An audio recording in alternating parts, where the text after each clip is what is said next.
नमस्कार। मैं राजीव आप लोग को आज एक नया वीडियो बना करके दे रहा हूँ जो कि हिंदी का है शब्द विचार। ये एक बहुत बड़ा टॉपिक है और बहुत बड़ा मुद्दा है कि शब्द किसे कहते हैं।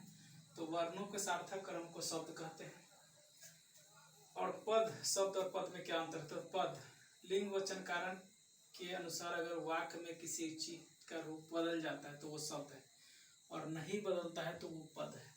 जैसे यहाँ कुछ दिए हुए हैं पद के उदाहरण, लोग, रैली, आज और भाग, ये पद है। आप कहीं भी इसका प्रयोग कीजिएगा तो ये अपने रूप में रहेगा, यानी विकारी और अविकारी आप जानते हैं, तो उसमें अविकारी है ये। चलिए अब देखते हैं कि क्या है। शब्द का वर्गीकरण पूरे 5 भागों में किया गया है।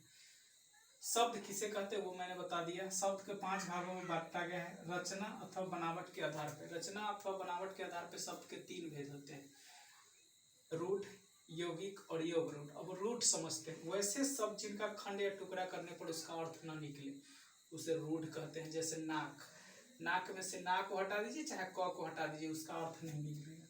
यौगिक, वैसे शब्द जिसका खंड करने पर अर्थ निकल जाता है उसे हम यौगिक कहते हैं। जैसे कर लीजिए विद्यालय, विद्या का आलय, विद्या अलग और आलय अलग हो जाता है, दोनों का अर्थ निकलता है। और योग रूढ़, वैसे शब्द जिसका शब्द कुछ और अर्थ कुछ और ही हो उसे हम योग रूढ़ कहते हैं। जैसे आप लिख लीजिए बीना पानी, बीना पानी, जिसके हाथ में बीना हो अर्थात सरस्वती, यानी शब्द कुछ और उसके अर्थ कुछ और हो जाते हैं, तो वो उसे योग रूढ़ कहते हैं।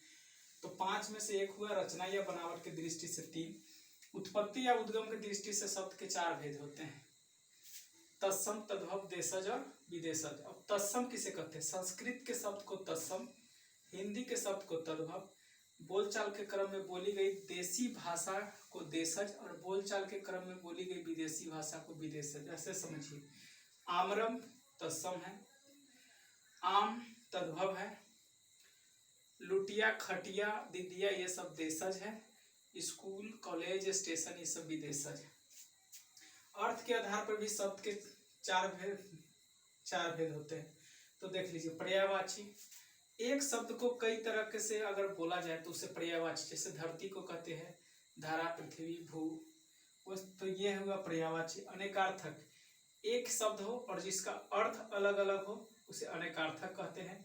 जैसे आप ले लीजिए अक्षर, अक्षर को हम कह सकते हैं वर्ण, उसके बाद अविनाशी या कुछ ऐसा भी कह सकते हैं, तो उसका एकार्थक। वैसे शब्द जिसका एक ही अर्थ होता है उसे एकार्थक कहते हैं।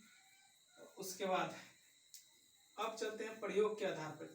प्रयोग के आधार पर भी शब्द 2 प्रकार के होते हैं, विकारी और अविकारी। ऐसे समझ लीजिए इसको, जिसका रूप लिंग, वचन और कारक के अनुसार बदल जाए उसे विकारी। संज्ञा, सर्वनाम, विशेषण और क्रिया, ये 4 होते हैं विकारी। और बाकी जो बच गए क्रिया, विशेषण, संबंध बोधक, समुच्चय बोधक और विस्मयादि बोधक, ये अविकारी होते हैं। व्याकरण के दृष्टि से शब्द के कितने प्रकार के होते हैं, तो 8 प्रकार के, संज्ञा, सर्वनाम, विशेषण, क्रिया, क्रिया विशेषण, संबंध बोधक, समुच्चय बोधक, विस्मयादि बोधक, ये जो 8 आते हैं वो व्याकरण के आधार पर होते हैं। तो ये है आपके शब्द और उसके प्रकार। तो आप इसे समझें 1-2 बार, उसके बाद इसे जानें।